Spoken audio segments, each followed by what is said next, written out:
আল্লাহর হুকুম আমি মহিলা মানুষ আমার এনে জায়গা নাই টাটকা কথা না আমি মাছ খাই আমরা খাওয়ান শেষ হবে আবার কালকে আমার মাছ চাই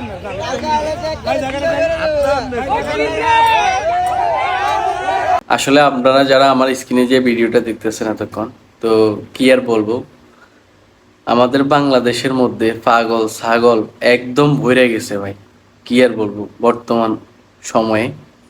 তো দেখেন কিছুদিন পর পর কোন একটা ছাগলামি করে বাইরে লইব, এরপর ওইটা ট্রেন্ডেই থাকবো, ওইটা জ্বালা ফেসবুকেও ঢুকা যাইব না, কোথাও ঢুকা যাইব না।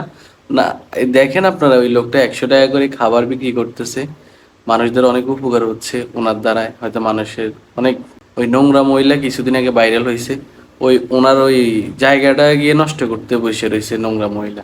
আমার মনে হয় যে এইসব মহিলাদেরকে বিদেশে পাচার করে দেওয়া দরকার, কারণ বাংলাদেশে তো প্রচুর পরিমাণে ভরে গেছে এইসব মহিলা। কি আর বলবো, তা আপনারাই কমেন্ট করে বলেন এদেরকে কি করা উচিত।